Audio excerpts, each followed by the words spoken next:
Then later after that, we lost contact again. Um, because she became a ward of the state against our wishes. And up until last year, we had lost her again. I was devastated after taking care of her. And they let us know, they came in contact with my father. And we found out she was sick in the hospital. Laura and I ended up with her maybe a month back and forth. And she passed away last year, taking care of her. So So she Angie, hold on, did. Angie, hold up 1 minute. I got a question.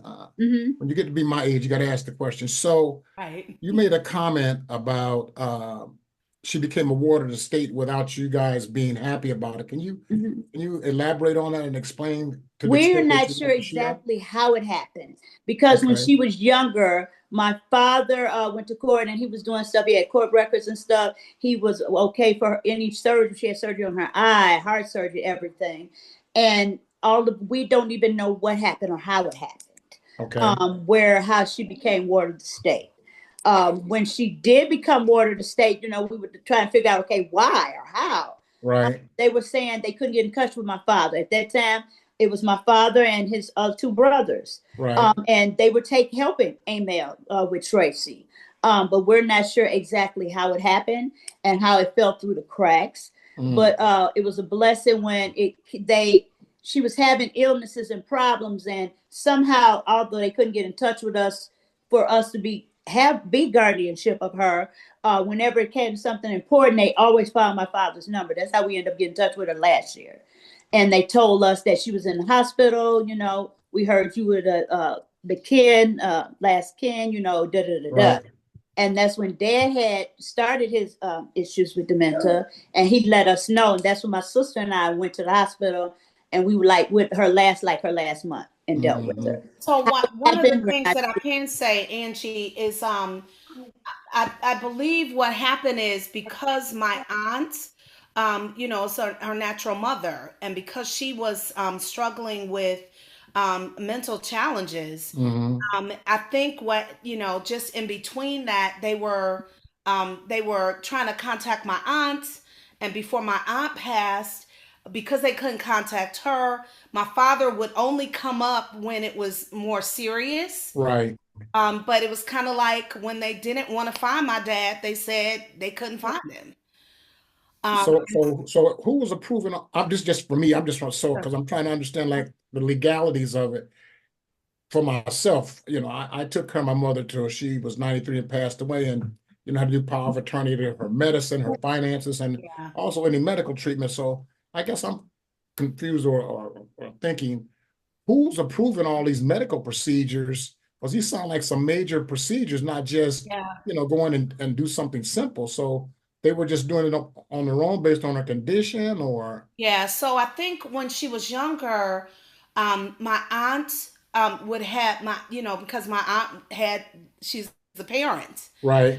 So my father never had power of attorney and never had legal guardianship. right. Okay. So because he never had legal guardianship, when they couldn't find my aunt, or if my aunt wasn't well, they were calling my father as a secondary. And Hmm. so because once we were trying to get to the point where, when my father was trying to get to the point where he could have legal guardianship, Right. at that point, that's when we realized that they had turned over to her being ward of the state. And because my Wow. aunt could not, um, they couldn't prove, right, my father on his end couldn't prove my aunt couldn't do the primary care. So just That's for how my they, own yeah. and just living here in Virginia, I'm going to do some due diligence. So when they become a ward of the state, that means that the state is basically the authenticator and authorizes all procedures, care, and you guys don't have any, you guys didn't have any recourse. Is that the way that works? Correct. And Oh, because, wow. yeah, because again, my father was not, didn't have power of attorney, and my father did not have any of the legal guardianship, and my Wow. aunt still did. So when she was younger, before my aunt passed, they would say they would contact my aunt, and then when they couldn't, I think that's what ended up happening. So this is maybe like a system or institutional thing for Yeah. convenience. If you're not there, we're just going to do what we think is best for. Mhm. Absolutely. And I Oh, think what wow. happened is because, just my aunt was, experiencing those challenges, and we can go on, Namir, hi. She What I just think, checking on you. right? He He was just hears your like, voice. listen. He was like, I hear I called, because my nieces call him, they're his aunts. So I'm his little auntie squared, Right. because I'm the great. Yeah. And so he heard me and he's like, wait, I hear a voice. So what I think happened is just what I think happens now when people have mental illness, we're not really caring like we need to and Yeah. being proactive. When they realized that my aunt wasn't healthy, that should have been, if you've got a relative that should be able to be supported, they should have been, my father should have had the opportunity Mm, to take Yeah. on the guardianship, and they Yeah. didn't allow it at that Well, time. it's funny that you say that because here, and don't take this the wrong way, but in this area, it mm. can be about the money. Oh So yeah. I would say that probably here in that circumstance, somebody will be like, well, who administering this, or Medicare, Medicaid? Does she have supplemental insurance? Unfortunately, here they would have tried to get to that or find out who is financially responsible. Mhm. Mhm. So they would have got in contact with me or somebody and said, look, Right. we appreciate this, but we got some bills to be paid. But that kind of would segue you back into the situation.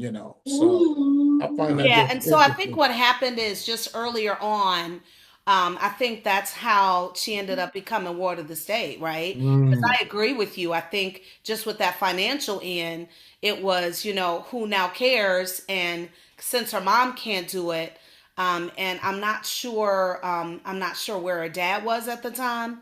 I don't think we've ever known like him. right, And so I think what happened is they just decided to then take over. So I think on that perspective, financially, they took over financially.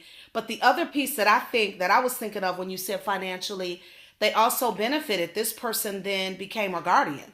hmm And so she was able to, all her money, since that Social money, Security, Medicaid, all that all stuff of goes that to the part went to government. her. And Yeah, so yeah, just kind of fast forward, a couple years ago, my cousin passed, who was Tracy's brother. And because his mother was deceased and his father was deceased, Tracy was his only descendant. right. This caregiver got her inheritance What? because she passed. Yeah. Wow. So she was able to get her inheritance. So we know that this So, person. so the caregiver who had no blood tie got the Yeah. inheritance. Mhm. Anything and everything they had to do. Yep. That's a whole nother episode in and of Oh itself. yeah, that's a whole thing. That's a whole nother thing. But like you said, Wow. financially, I think it probably initially started off who's financially responsible for medical, but I think Right. eventually it became who is now going to reap the benefits of the money that this That person that was that that, that was making. terrible. So let me my story is, and I think I told your sister. So I took care of my mother till she was 93. She was with me for 7 years, and she suffered from Parkinson's and a very, very fast declining dementia over a Wow. 5 or 6 year period. So, it was a little challenging getting power of attorney for her when she was alive, just the medicines and taking her to the doctor and sharing information with me, in front of the doctor, getting her to and from the doctor. Then the bank accounts, she was from Indiana, getting the power of attorney to access her accounts and, manage her money and stuff like that. So I can appreciate what you had to go through. And we share that on this podcast. And one of the reasons we started our caregivers is to give everybody a perspective, even though each situation is going to be different, but Mhm. it's something that you have to address. You have to address the power of attorney Early. when they're alive first. And secondly, as my grandmother said, and in their right mind. Mhm. Here, it's not unusual for people to challenge you for senior abuse if they think that you are taking advantage of this person or they don't see a cohesive relationship between you and the patient, if you will. Mhm. All right, let me jump in here So, because I do understand and I experience some of the same things, even though it's a little bit different because I am Artesia's father, but because she was an adult, I had to legally go get guardianship of, finances and, medical reasons. Yeah. But that is a different story. I brought you all together today because we wanted to talk about your experiences with your father and what he's going through now. And I want to bring Mrs. Banks in on the conversation so she can tell us a little bit about what's going on and how you all are dealing with that. Well, well, what has happened is we end up having to, my husband has been in charge of all the finances, everything that had to be taken care of, for 6 years. Wow. And then having to take over that was a challenge, because, he's used to doing everything and it was very, very hard to deal with. So we had to do a lot of praying and a lot of maneuvering to make things um, so that we could work with it, and, Right. and we would all be happy with the outcome of whatever our decisions were. And Rozzy, was able to take charge of everything as our legal person, so it's a So can challenge, I ask you but this, it's Banks? workable. Did the bank have a relationship with you and your husband? They knew the family? So one of the banks didn't, and I didn't mean to jump in for my mother. One of the banks didn't. So Right. we had a joint account at a bank, Right. always of turn of events, what happens? Mm-hmm. The bank moved out of the neighborhood. And Yeah. so it was difficult for my father to access where it was because he was so used to going to this bank where it was Right. You knew the located. bank. Mhm. Yeah. And Yeah. once it left the neighborhood, it's kind of like, where's the bank? And so he ended up starting to do primary banking at another location where he and mom weren't connected. Hmm. So probably, was it a year now, mom? Yeah. About a year ago, my father had me go to the bank with them Mm-hmm. so he could put me as a signer on the Right. account. Yeah. And so I was grateful that he was willing to have that part happen. But one of the things that I can say that I really feel strongly about is one, I tell people all the time, you have to stay a child. People Okay. will say they revert and you now become the parent. You're Absolutely. not the parent, All you're right. still a child. Before we go a little bit further, why don't you tell us a little bit about what the medical diagnosis of your father is so that our audience will know what's Gotcha. going on? And so, what he was diagnosed with, we were noticing that he was having some memory things. Mhm. It was kind of gradual, and we're like, okay, what is this? And so went to the doctor, and the doctor initially, and I promise I'm rounding the corner on this. The doctor initially was like, I don't see anything wrong. Mm-hmm. And we said, okay. Then at one point, he went to the doctor by himself, and the doctor, it was a 5 alarm fire. He had to go see a psychologist and he had to go do all of these testings. Yeah. And we Yeah. were like, we were trying to tell you this. Yeah. And so he was diagnosed with dementia. Mm-hmm. And so one of the things that the doctor was able to do, which we're very grateful about, there's a med that he's been able to give him that does not cure, does not stop, but slows the progression. Mhm. And it has been helpful. Is that carbidopa? I don't know. Mom, do you know what the name of it is? I don't I don't remember know the the name name of of it. that. And so, that part has been really helpful. And so Mhm. before we've gotten to the point where we are now, I was very grateful that he was willing for me to go to the bank. Yeah. But part of that reason is before we got to this point, he had been ill before, and like my mother said, he was primarily handling the finances, and so he had another major like brain surgery. Mm. He was still working when he was in good, good mental health, and I took over the finances for him, but as his daughter. And so I feel like he was able to trust me now because I never kind of came in, never told him what to do, Mm-hmm. just kind of walked through things with him. So I think he trusted me to be able to go to the bank. Yeah. Yeah. That's one thing that Rich and I talk about is when it gets to this point, you got to be cautious. And as I former interviewer told us, it's a delicate balance Yes, it is. between assisting them, but not making them feel like you're taking their independence. Exactly. Because it Exactly. sounds like your Yes. dad was a strong man. Very much Absolutely. so. Very much so. You know, and so the thing to be able to, you know, even in going to the bank, when I went with Mom, he's telling Mom, no, leave it, stop it. You don't need to do this. We got this. And I'm like, oh Lord.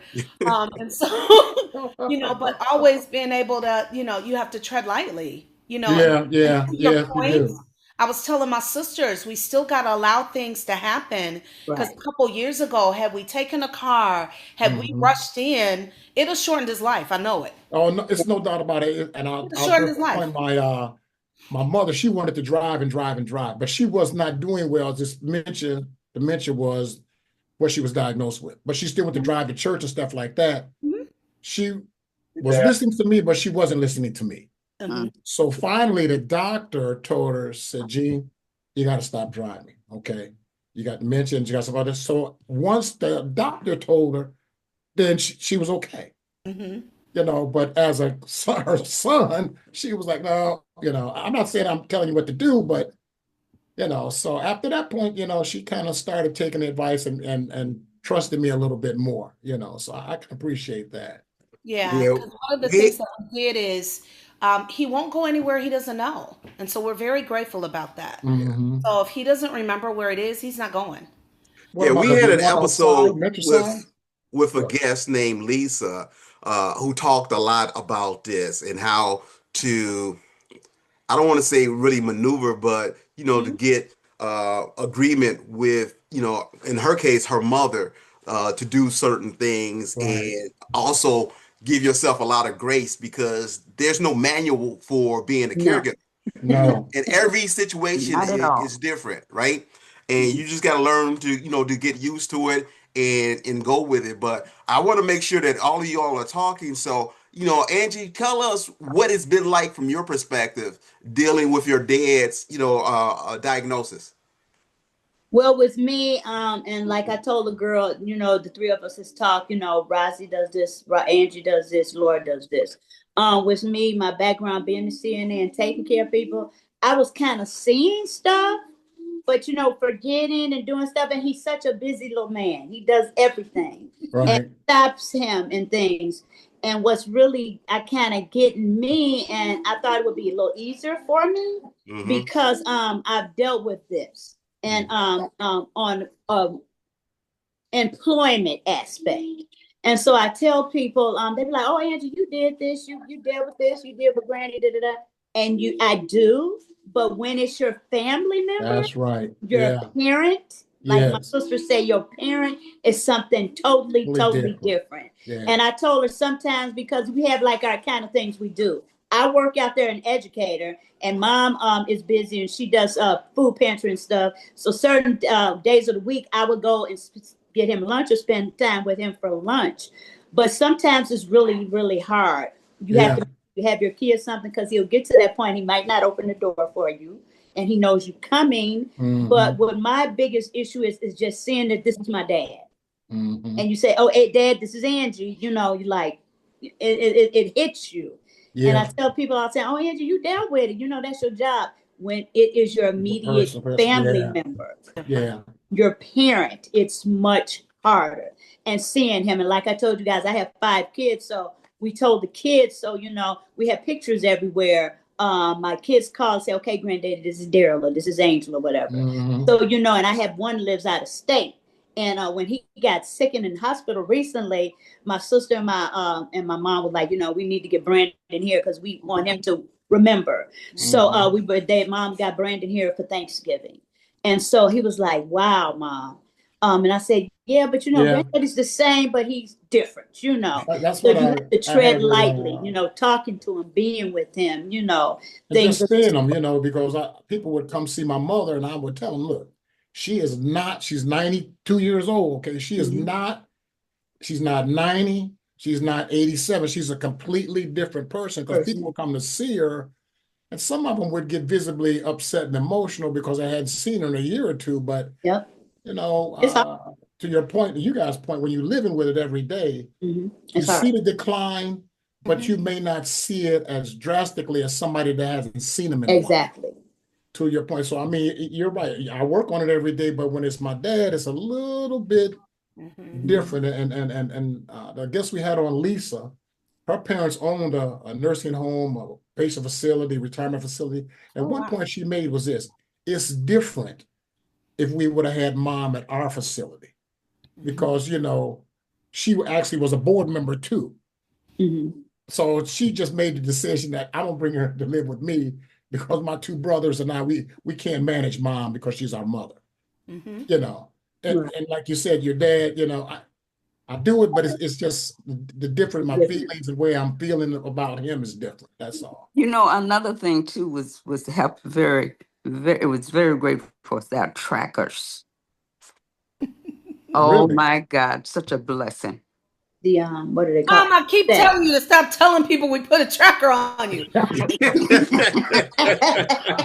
the thing that's so funny is we got these Apple tags. Yes, And so the first time, the reason I laughed at her about that, they were traveling without us. And so we're gonna tread lightly with that. We let them go. My mother, my father, and my aunt, my father's sister, they were traveling. And you know, my cousin got tickets for them, and I was like, oh my gracious. And so knew they were gonna be doing some driving and things. So my mother had this Apple tag in her purse. So, in her wisdom, in all of her over 80 years, decides to get to TSA and tell the people, you know, is that tracker that my daughter put on me? I'm like, in TSA, Mom, really? You don't tell the TSA people I got a tracker on you. I hear you, Miss Banks. You get them. Miss Banks. She's tracking that one of them. But on a serious note, one of the things that can happen is if we've got them in the car. So I had it in my dad's car, and I think what happened is, so anybody who wants to use Apple tags, I think they're wonderful, but you got to change them every year because you don't ever know when the battery's going to go out, and it makes a noise. Okay. So somehow the tracker that was in my dad's car disappeared. And I think it's because it made a noise and it told on itself. And then he threw it out. And somehow disappeared. I'm not going to blame him. Somehow it disappeared. And so we now had more than one in the car, and so now one survived. Yeah. So I had to put one in a location. I used to formerly own the car, so I knew the car a little bit better. So I was able to put it in a location. And so if we're ever concerned about where he is, I can track him. Yeah. So let me just tell Ms. Banks, the flip side of that is this. My mother came to live with me, and she was suffering dementia. So I get an alarm on my house alarm system at 3 o'clock in the morning. I get up, you know, I'm from the Midwest. I got my pistol with me, you know. I go down, and Mom is standing at the bottom of the steps. She got her coat, umbrella, her traveling bag, and purse.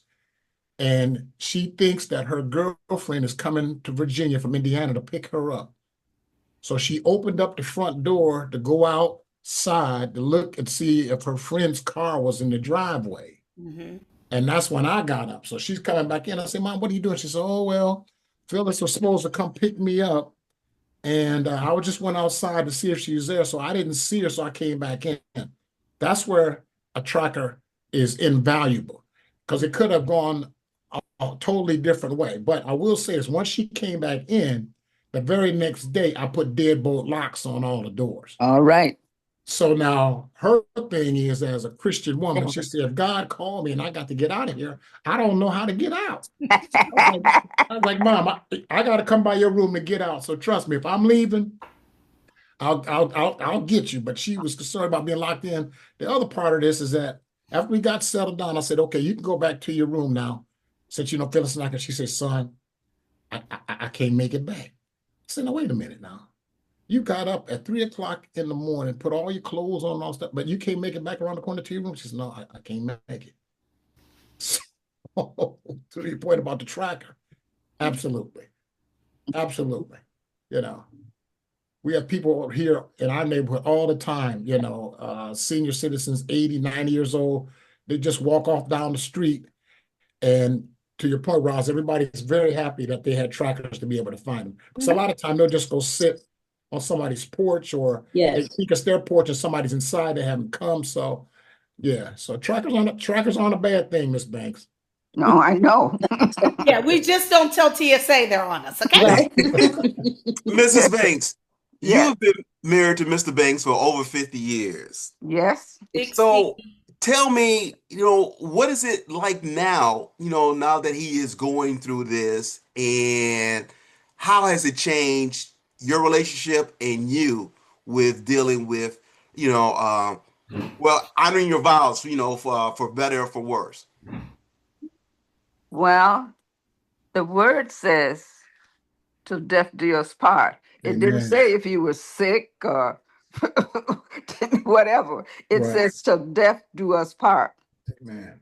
And that I have to keep in my system all the time, no matter what's going on or how it looks. I just Mhm. have to deal with it. It's terribly frustrating, Wow. but you just, after 60 years, you just So, Miss Banks, I would throw some levity here. The key is 60 years to one man and not 60 years to three men. right now. Well, There Mrs. it is Banks, right there. I got to tell you that, that's so very true. I was going through a really difficult time when I lost Candace and I didn't know what to do. And one of my coworkers gave me the grace and he said, Reggie, you did what God asked you to do. Yeah. He said, until death do you part. Exactly. And that was very helpful because it gave me a little measure of peace, Yeah. Yes. that I did what I was supposed to do. Mhm. And now, I'm challenged with, taking care of my daughter who's on the spectrum too. So, but I can't do anything but, you know, Exactly. that's kind of like the way we were raised, and Mhm. this is my child, and I'm going to do everything I can, for her. So Yeah. Failure is not an option. yeah, You know, and I That's would right. Not an for option. your daughters, I wanted to tell you all that you don't know how blessed you are, because Marlon and I have both talked to families who have multiple children and multiple siblings, and not all of them are pitching in to help. It's usually, Yeah. Yep. be on one person, and they Hmm. get to a point where they start to resent their siblings because they're not getting the help that they need or expect. Hmm. Hmm. Yeah. one of the things like Angie was speaking to, we had when Angie, Laura, and I kind of talked, and they're like, okay, I have a job that's closer. I work in Bellwood, Hmm. and so if I needed to move quickly home, I could. But Angie, we talked about Angie's job had been a CNA, and if Hmm. somebody needed to come off of work and stay at home, it would be Angie because that's what she did. And Hmm. but we had that conversation early though, right? Before Yes. anybody's sick, before we have to do this, we had that conversation to make that clear. And so I think what families got to realize is you can't wait till that time comes to make Right, good decisions, because you won't make good decisions at that time. No, not right. not when you're thinking emotional. So let me just interject this because, and I ask you guys' opinion. So when you put stuff together, a plan, how does that make you feel relative to your father? Do you think you're being morbid? Do you think that you're doing the right thing? What's your feeling on that? You know what? I'm gonna speak to this only because I just had a conversation recently with some colleagues at work about this. And one of the things that I was telling somebody is there is no way the way that we feel about our parents, and I want to throw dirt on their faces. All right. Hmm. But here's what I know. I know that the desire of their hearts was to leave before their children. Yeah, Yes. amen. That Yeah, is the Yes. yeah. desire of their hearts. Yes. And Yes. because Definitely. that's the desire of their hearts, we're operating in that perspective. Right, Yes. right. Because the plan, and I'm concurring 100%, is the plan never was for parents to bury their kids. That's not Exactly. God, that's not Exactly. God's plan. Right. Exactly. Plan was for us to bury our parents first. Yes. But the other part that I found, and this seems to be Black people, is when my mother came to be with me, she had all her funeral stuff, all of the stuff ready to go. So as she got older and I started taking over the power of attorney, I just wanted to make sure everything was in place. So I went to the funeral director when I took her home once, and I'm there talking to him about all the stuff. She's already got it laid out. And I told the guy, I said, man, I'm feeling kind of morbid here. I'm here planning, the death services of my mother and all this kind of stuff. He said, Marlon, you're doing exactly what you're supposed to do. Exactly. He Yes. said, you need to have a plan in place. He said, Yes. because I Yes. can tell you, after being a funeral director for 65 years, we've had police, state police, family fights, Yes. sibling fights right here in the funeral home, and the person ain't even gone yet. He said, so if you think it's difficult now, don't have a plan in place when the loved one passed, and you'll see a different perspective. So I Yes. was Yes. asking that about you guys' position, and to hear you talk, you don't feel morbid at all. It's a plan so that whatever happens as gracefully and as easily as can be under the present circumstances. Does that make Yes. sense? Yes. Yeah. Makes sense. The other thing that I just want to go back to real quick, and then I'll let Mom and Angie jump in.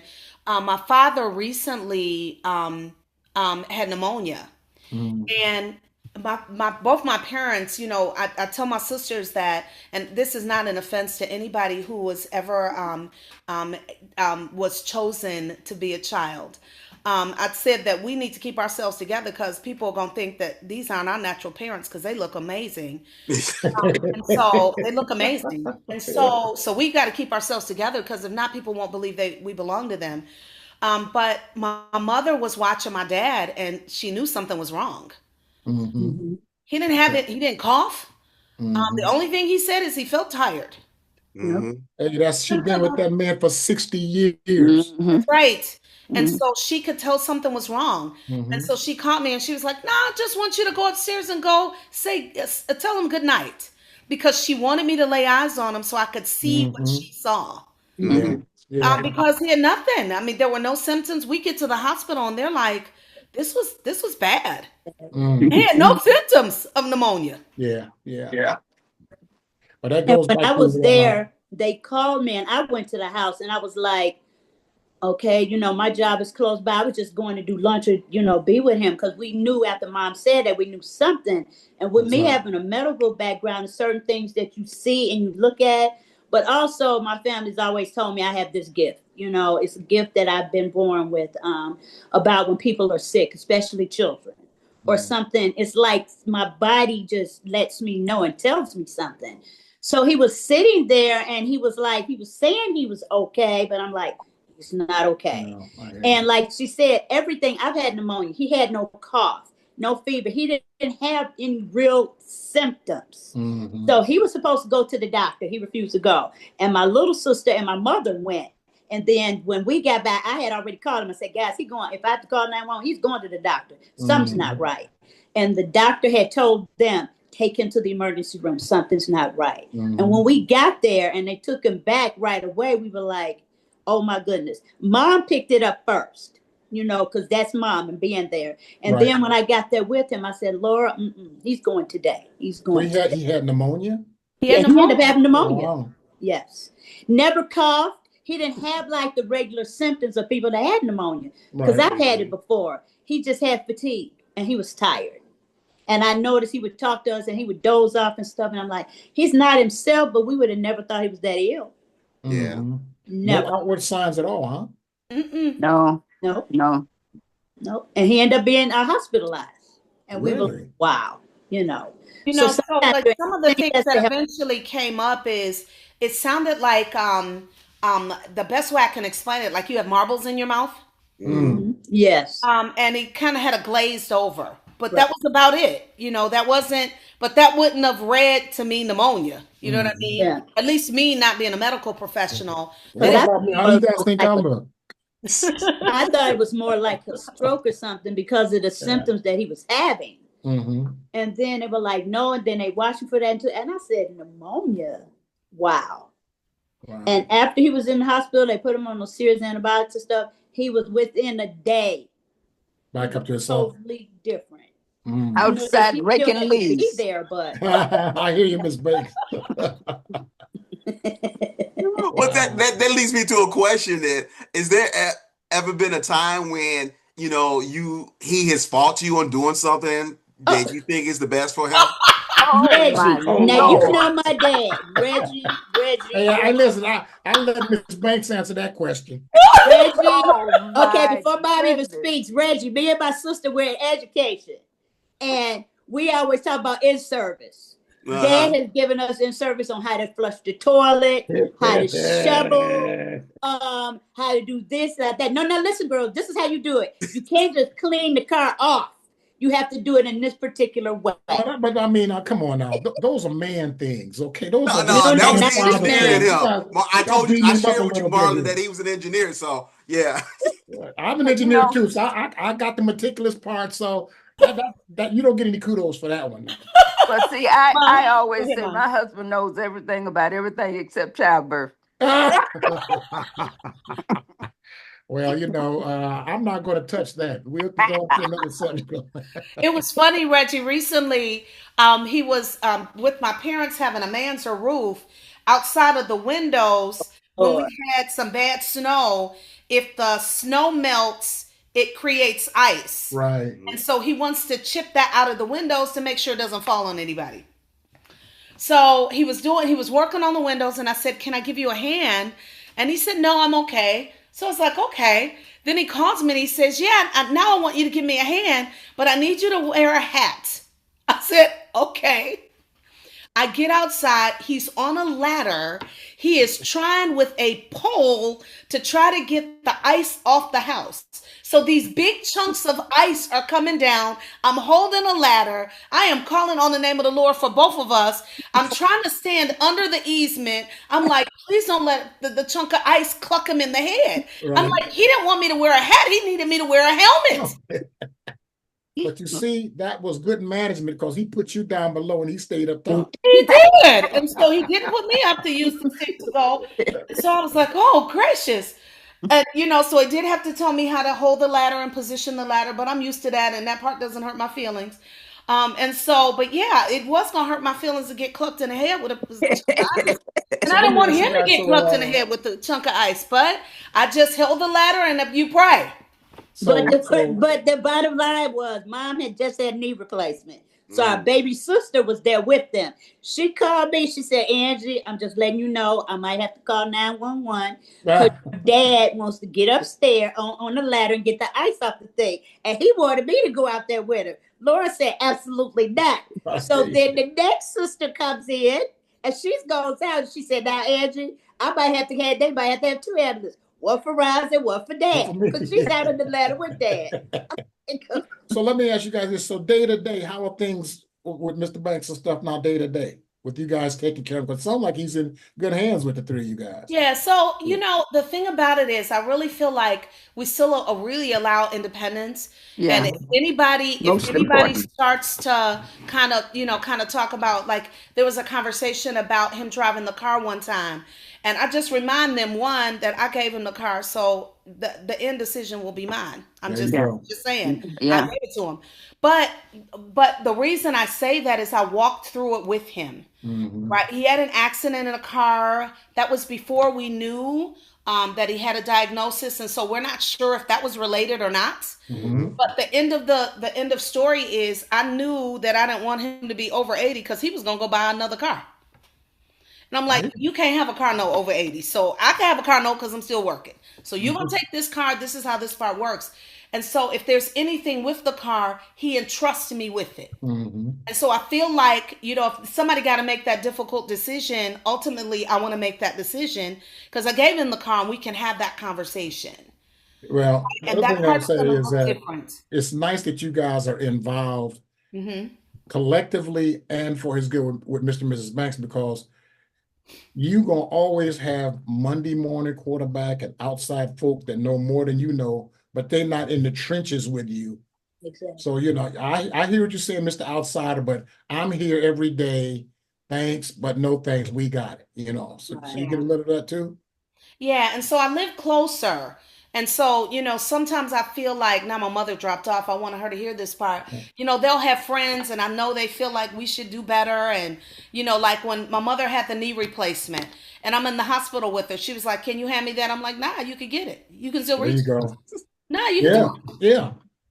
right? You got to push to be able to do this. Yeah, Right, yeah. right. A couple years ago, my father, before he got this diagnosis, he was walking the dog every day, and he was having some pain in his leg, and so he started using a cane, and he stopped walking the dog. I said, "Listen, this is the fastest way to end up in a wheelchair that you're going to stop walking. So, if it hurts and you want to use your cane, that's fine. But if you want to stop walking, that could stop you from walking." Yeah, I hear you. He ain't been on the cane since then. Does he still have the dog? Yeah, he still got the dog too. He Damn. still got the dog, and he ain't been on the cane since. Well, But y'all know my dad used to perpetrate. He would get a cane, and then he see two ladies come to the door. He picked the cane up and run to the door to open the door for them. So Wow. and so you just, and I feel like we still have to be able to allow them that push as well. Absolutely. Right? I'm Yeah. not only I'm going to allow you independence, but I'm also going to push independence as well. Yeah, because my mother, you she know used what? to try to I'm pull doing it for rank you. on me what you're because I saying push is, her. staying active, and I Yes. just recently saw that Dick Van Dyke turned 100, right? Yeah. Your mom's coming back. Give me a second here. Let me Okay. admit So how that. old is your dad? Right. 80, what is he? Do the math. 84? Well, it's about 82 because he had the birthday 2 years ago and it was 80, right? When y'all Yeah, had the birthday yeah. party for Yeah, him? so, I mean, No, that he's was That 7 was years. 3. That was 23. Wait, Yeah. That's No, 2 years 22. ago. 22. 22, yeah. Uh-huh. Okay. Yeah. So 4 years anyway, ago. I was saying that you want to make them stay active. Dick Yes. Van Dyke said, if you want to live to be 100, keep moving. Yeah. And Yeah. that's what he's doing. And he's 100 years old now. No, because my mother, she used to push back, the nurse would try to get her up, and I don't feel like a day. I say, Mom, it's muscle memory, okay? You Yes. got to keep going, you got to keep walking. So I had put a stair lift in the house so she could go upstairs and downstairs, but her nurse, God bless Emily, her nurse was like, no, as long as she can walk up and down the She's steps. gonna do it. Emily would stand in front of her and she would walk up and down the steps, get her down, have breakfast, and then walk 3 or 4 laps around. And so definitely keep her moving. Because sometimes she was just, I just don't feel like it. Yeah. Right. Well, I didn't feel like coming in here either, but I'm here. So, Right. Okay. So, Mom, see, did you hear that? So I wasn't being a meanie. You can But show this to having her because I'll send you the video of it. Mrs. Banks, you're on mute if you're talking or saying anything. So, man, with a God. medical background as well. I would say that push them. You don't want to push them over the top, but Right. we understand a lot of times we don't want to get up and move. But Yeah. just do a couple of laps around the house, or we can take you around the block or something. But also with him, we do not want to take his independence. Yeah. He's so used to that doing was a big stuff. one. He The other thing worked the till he nurse couldn't work would anymore. He do did is everything in the house. So you take his car. I mean, No, yeah. you can't His do that. He independence. has to You gotta still let the doctor tell him to stop driving. That's the only way Absolutely. to get to it. Another Yeah, thing that just and I wish you all would tell that keep moving to your sister Kathy. Yeah. Reggie, we have tried, Reggie. We had her there. What was she there for, Roz? Was I that? don't remember. It was recent though. She was recent, she came. And we were really surprised because we always say, okay, where's Kathy? She said it like, I'm tired of fighting with her. She's not going to come. Yeah, I know. But yeah. anyway, one thing I've learned, and Miss Banks will attest to, you ain't going till God call you. That's what I used to tell my mother. So you can do what you want to do, but until he call you, ain't nothing gonna happen. That's Right. the other point about doing stuff. My mother's nurse used to have her write every day. Oh, nice. Write her name, my dad's name, who's passed away, her kids, grandkids, great grandkids. Have them write them out in regular and in cursive every single day and keep a log of what she wrote. Oh, But wow. the interesting point was that mom had a dementia moment while she was writing. So, when they have these dementia moments, I don't know if you've experienced with your dad, they'll just go off in daze for like 20, 30 minutes. Just gazing and just have no recollection of it. Well, my mom, she would, recant a phrase over and over and over for like 20 minutes. And it initially kind of took me by surprise, but the doctor said when they do that, let them go through it because you don't want to agitate them and the blood pressure go You up. don't. Cause things. So she was sitting at the kitchen table having breakfast and she just had a dementia moment, but Emily kept the pen in her hand. So it went from being able to see legible to almost like a 6-line EKG on your heart. That's what she was writing when she was in the dementia moment. The letters were in there, but it just looked like scribblings and stuff like that. I just kept that to show the difference on how the brain functions when It does. you're in a dementia mode. And then when she came back, she was just right back writing and had some juice. And I showed mom, said, look what happened here the last 20 minutes. Mm-hmm. And she said, oh, I didn't do that. I said, yeah, yes. Because I had to start videotaping her, because sometimes she wouldn't believe what I'm telling her. I wouldn't lie to you. I love you. I wouldn't tell you that if I didn't do it, So, yeah, so keeping them active as you watch, and you can kind of get a sense of when things change and you have to make decisions or at least get together and have some conversation about it. So definitely. Good. Thank you for sharing that. Yeah. Because I And know it's three of us, so we kind of with dad when he gets upset or agitated with one person, then the other person is there or this one. So Or what y'all like said, he sees you. what you telling me, y'all ganging up on your father? Y'all tag teaming your father. Oh, yeah, just no, we you got just you Miss gotta Banks tap tripping. out. You have to Sometimes tap people gotta out. tap You gotta out. tap him Well, out. he sees you and stuff. Like I usually get him lunch. I look like I'm a giant shake. I said, Roslyn, am I a giant shake? Whatever he sees me. Annie, where's my shake? Oh, you sure had that good shake. Like, but sometimes you have to, because she lives near them. Well, this is So what it's this with is her. about. This whole caregiving network that we started was to engage in conversation like this and have you guys share your stories. This has been one of the most pleasant stories because you guys are all engaged as siblings, and I think this is the first time we've had somebody on that's actually collectively taking care of your loved one and just not burden on one person. Right. So I like that. It can be taxing. I took care of my mother by myself, and I had some siblings that they just didn't contribute, So Yeah, touche. so we I'm still proud think of you, you girls, ladies, sticking together and taking care of your parents. Absolutely. Because I know you're watching over your mother too. She may not want to admit it, but I'm sure you're doing that Oh also. no, she sounds spry. She sounds like somebody doing a good job. Yeah, Yeah. she's pretty spry. She tries to pull it. Yeah. She does. She'll try to do that thing, and I'm like, okay, nope, not having it. Well, I tell you, one of the great takeaways that I have from our conversation today is that one, you need to plan what's going to happen as a family. Absolutely. What's going to happen when something happens to one or both of the parents? How are Right. you going to handle it? How are you going to react to it? And you all have proactively done that so that you Yeah. had a plan in place, right? Yeah. And so I applaud you for that. I know Absolutely. Candace used to ask me all the time what I wanted to happen if something happened to me. I told her I didn't care because I was going to be dead, which is Well, not quite the right so thing Reggie, to but say or Reggie, do. Do what you want, and then all of a sudden, you know, Marty already knows that with their family they were planning. As Wilma, his aunt had Candace's mother had her funeral all planned out too, and Candace pretty much had hers done. But when it came up to me, I didn't want to think about it, but it's something that is necessary.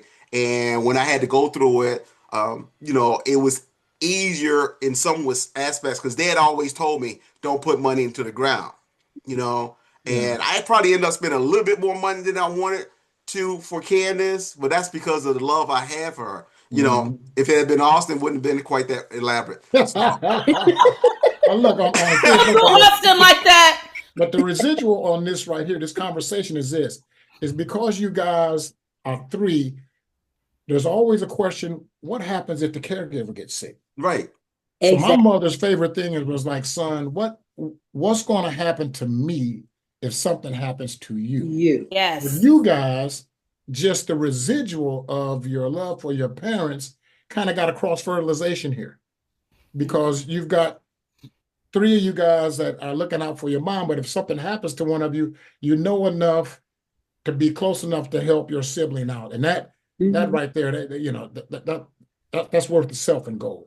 You know what I mean? And Yeah, that's just the residual of taking care of your parents. and that's one of the blessings that I had moving down here. Yeah. Dad and Liz were in good health when I moved down, but because I was closer, I got to see them more often. Yeah. I would go down at least once a month to see Mhm. them. And so that was a blessing for me. One of the things that I've taken away from our conversation again is that not only did you guys plan, but you thought it out, not just for your parents, but for yourselves. And, that's great. And we talked about power of attorney. So many people don't realize that when you're dealing with a chronological adult at 18, there are legal challenges that you have to go through to protect them and take care of their resources, whatever that might be.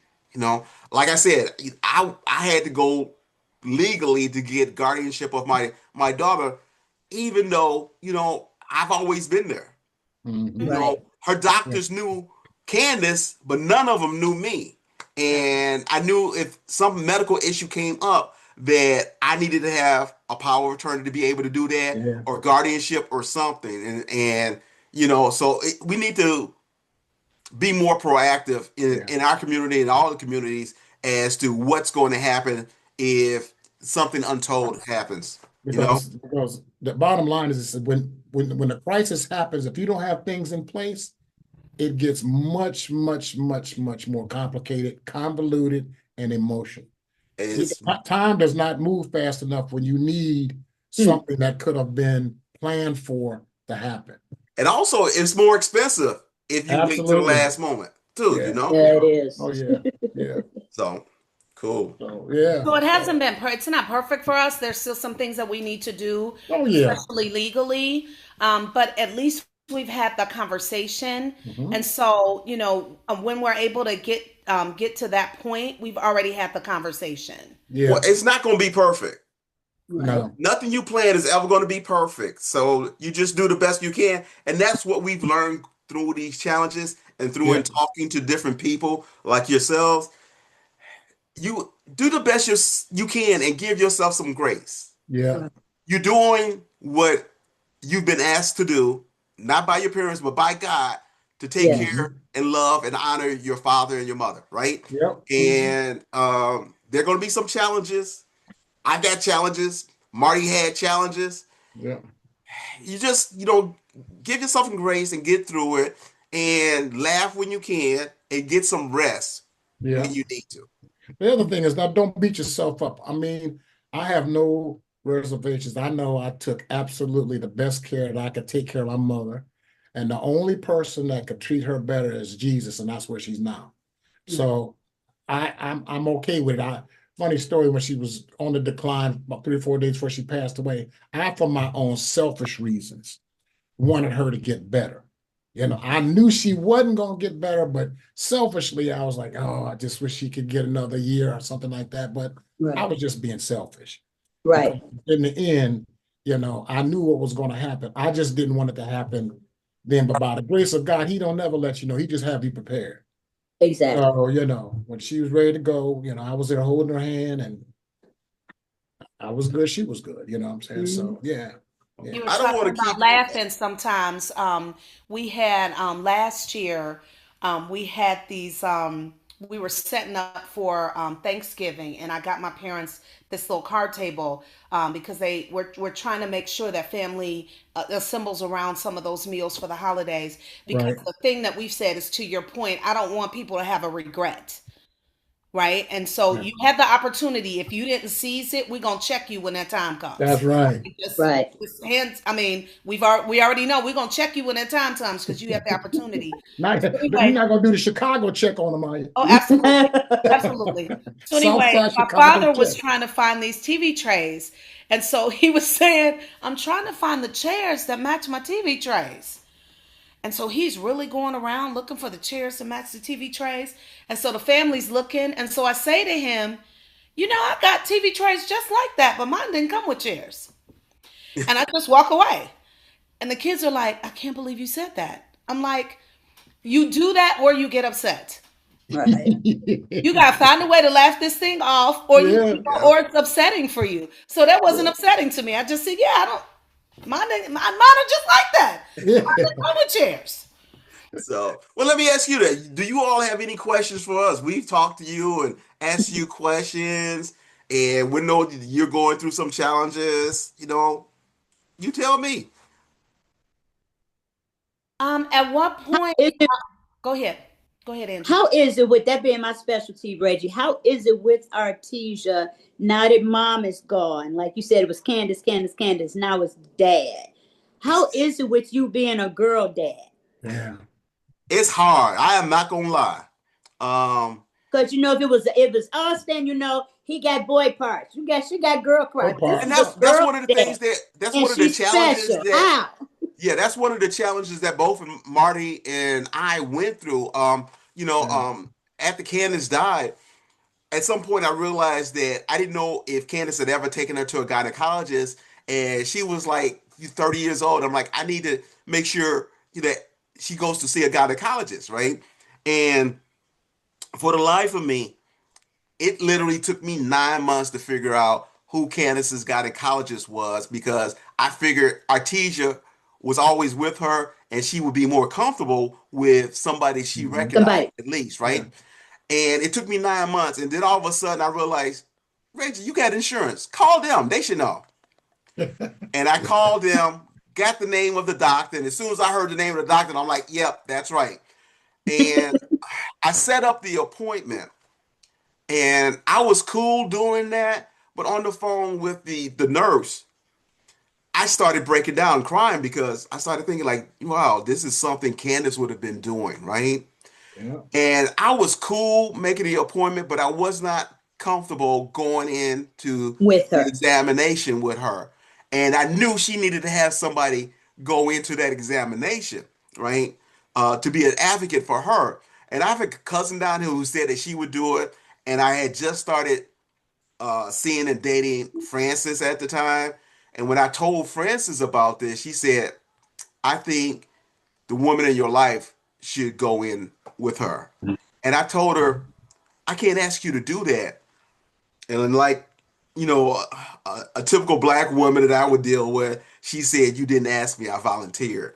Yeah. And I knew enough from my mom when black women say that, just shut up, Shut up and accept go the with grace and go on, right? Yes. And Yes. and and so I did, and she did that. And the funny part of the story is that when our teacher got into the examination, she wouldn't let the doctor examine her because she didn't like that. And I'm thinking, well, good. We always taught her that her private parts were private. So, you know. Hey. Right, right. Yeah. That's like little kids. We say don't talk to strangers, but then we say hi. Right. Oh, yeah. You know what? Why do you do that? Yeah. Right? So, What do you want me to do see, here? that's the scary part, too, because to this day, our teacher is friendly. She'll be out at the mailbox waving and saying hi to everybody that drives down the street, right?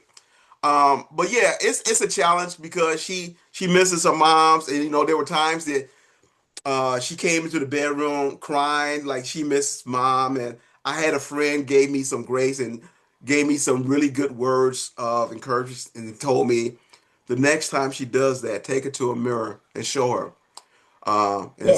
tell her that her smile is her mom's smile, Yeah. and that helped me tremendously, get through that because I was, feeling for my daughter in my pain. And then later on, she would come to me and say, I've got mom's smile, you know? Oh, Oh. And so, Yeah. there's, good moments and bad moments, when she has the breakdowns because of Fran not being around is usually, she could care less about me, but she wants Francis to be around, you know? actually, with with her brother. She misses him and she'll call him, Mhm. but when she talks to you, she just, running off at the mouth. And I teach you, call you 20 times in a row Yeah. if you don't answer, right? Yeah. And it gets annoying, but that's part of being on the spectrum, Right, that repetition, right. and stuff like that. So that gets to be annoying. And it gets to be difficult. And, I've been blessed that Francis has helped me deal with some of that, Hmm. reminding me that it's not intentional. Yeah. So I've got to remain calm when she's blowing up at me. Our teacher's blowing up at me for whatever reason, for something simple like it's cold outside. Put on socks. You can't wear sandals. She don't like Something socks. like that. Yeah. And she's hollering and screaming. I got to remain in myself and like, look, until you calm down, we're not going to talk. We're Right. not going to do this. So go to your room And when you calm down, we can talk. And then she'll come back. Can we talk?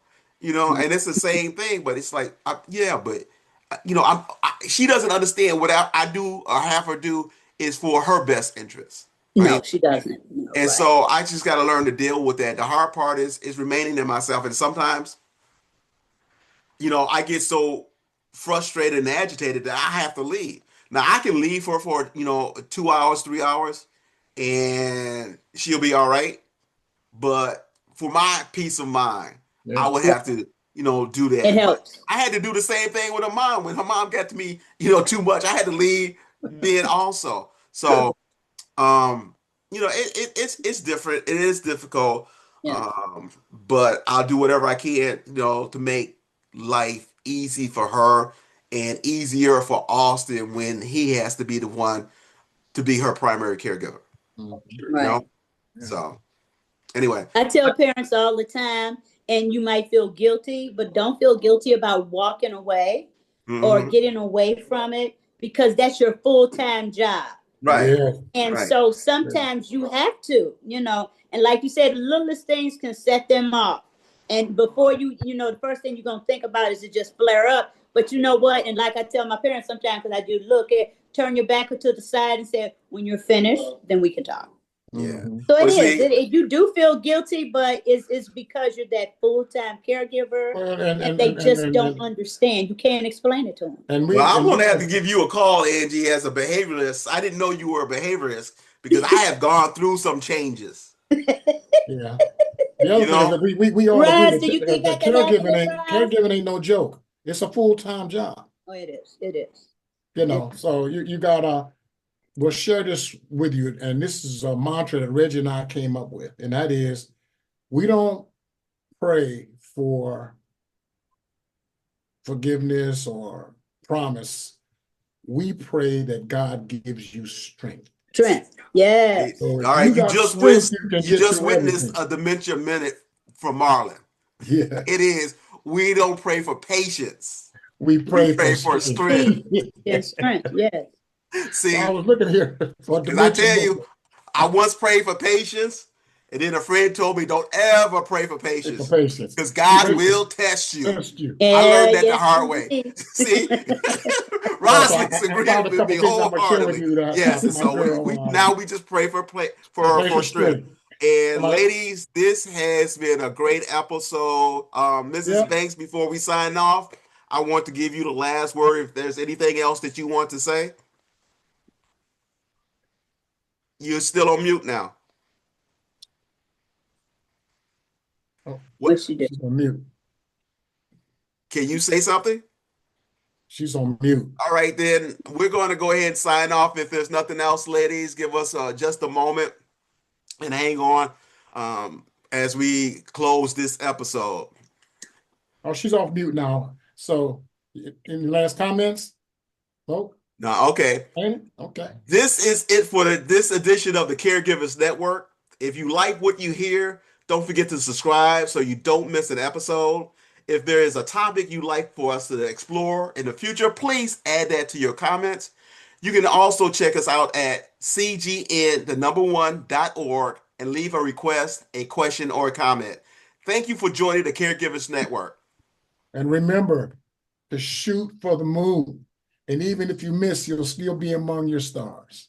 Awesome. Thank you, ladies. This Thank you, has been a ladies. It's been great wonderful. episode. It has. Thank you. And we Thank you. will circle back and tell Mr. and Mrs. Banks happy holidays. And I want to be just like them. Thank you. All right.